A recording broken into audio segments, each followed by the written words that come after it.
Hello, universe. What's up? It's Brandy619. So, like the title says, he raped me.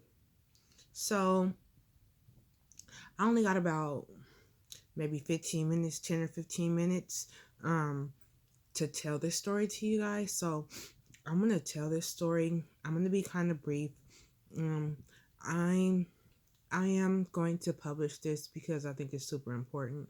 But um now, first of all, the first thing I want to say, by no means, am I, you know, um bashing any men. By no means am I, representing any movements or anything like that.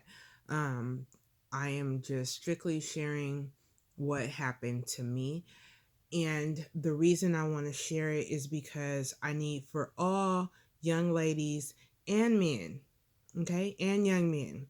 The only difference between young men is that their member, oh my God, my homegirl is going to fall out when she hears me saying member, but their Johnson, has to be stimulated to a point to where it gets erect. Okay. I am going to be using the proper terminology. I'm going to be very careful with how I speak because I I need for you guys to get on this frequency and understand me, whether you be a young 13-year-old girl, 12-year-old girl, or a 50 or 60-year-old man or woman. You know what I'm saying? Um, so he has to be stimulated to a point to where his phallus gets erect. Okay. And sometimes that's a hard thing when you've either been drinking, or you're too drunk, or you're under the influence of whatever, or you're asleep, or you're, whatever it is. So this is what happened.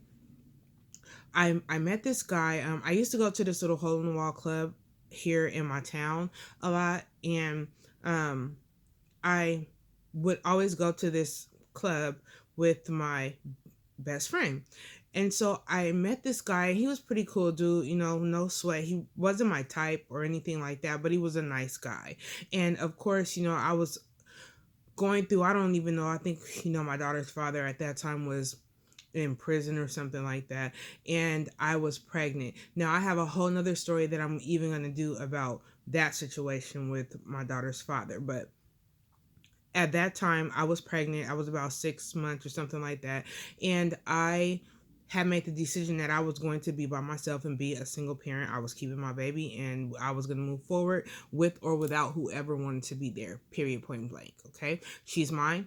Um, you know, I'm accepting responsibility. She's mine. So, and I don't need nothing from you. So I had already accepted that. So I will still go to this club.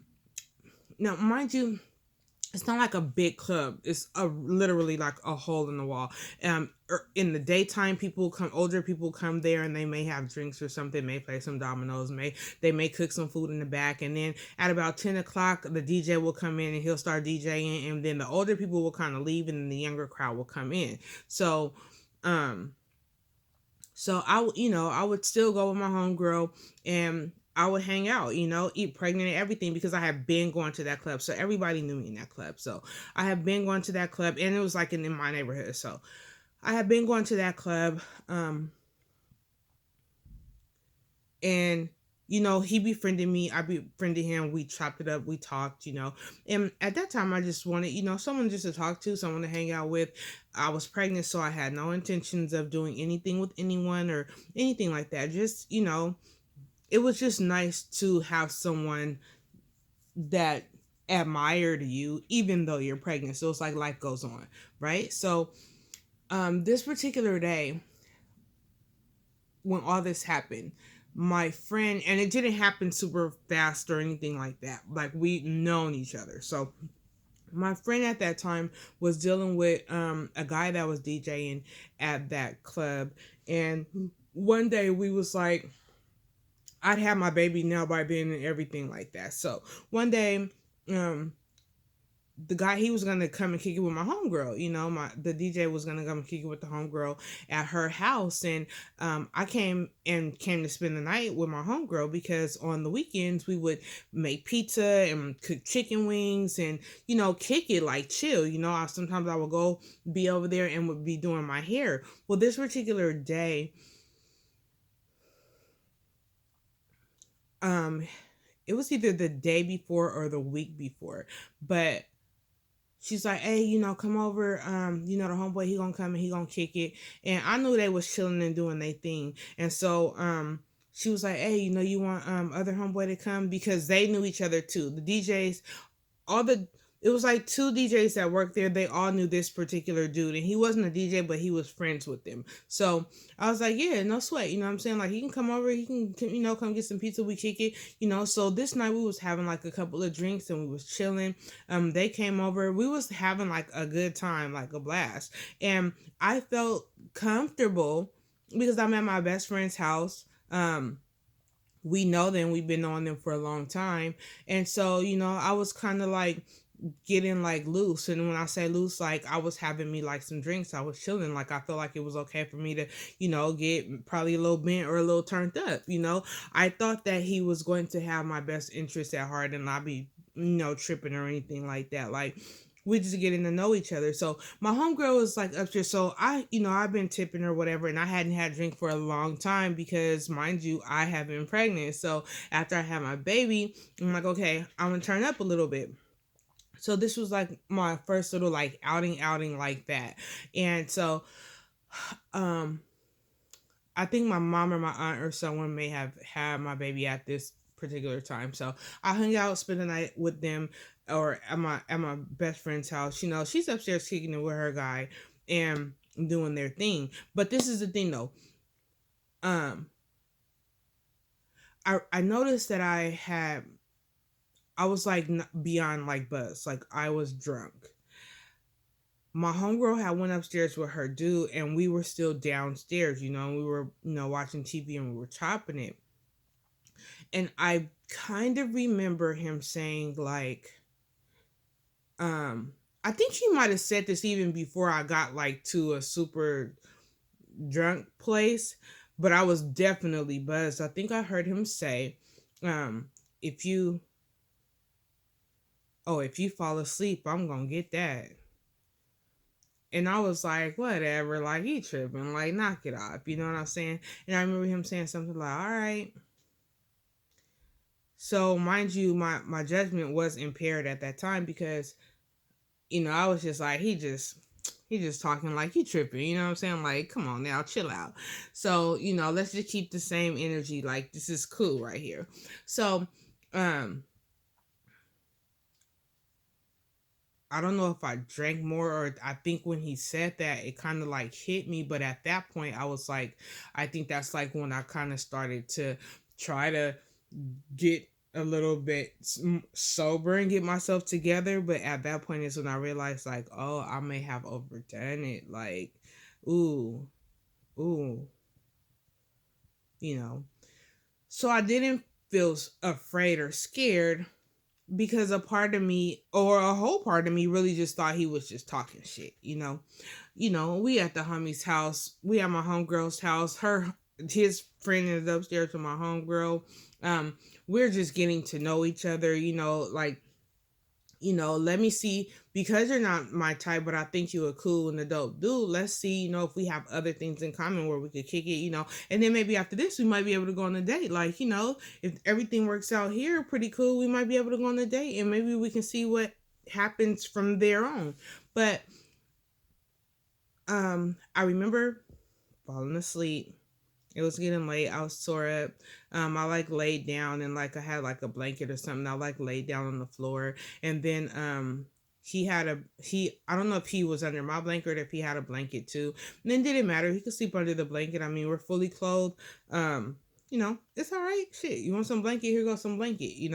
Um, we weren't even spooning or anything like that. Like, I just like laid down because I was like, oh shit, I'm toe up. Like, let me go to sleep. So I go ahead and I go to sleep. Let me see, 9 minutes. So I got about 4 minutes left. So I'll go ahead and I go to sleep, but I wake up to him um on top of me. I don't know if he's like like turning me, trying to turn me over. And I wake up to him when I like am like, oh my God, like what are you doing? Like he's on top of me. And I was like, what are you doing? And he was like, I told you if you fall asleep, I'm going to get that. And I was like, oh no. I was like, no, stop. No, stop. Mm-mm. And I feel me trying to push him off of me. But I was so tore up. I didn't even have the strength. All I had was my no.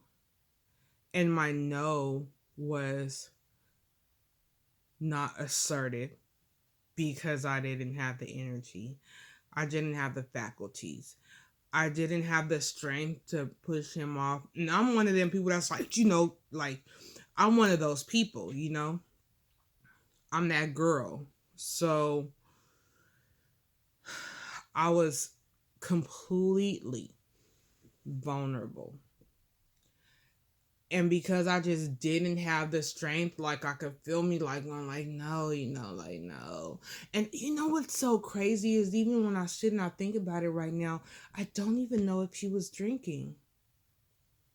All I know is like me and the homegirl was drinking, we was chilling. I think the homeboy was drinking, but I don't think he was drinking, or maybe he just had one, or I don't know.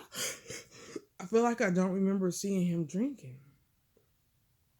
I think I should have paid attention to that.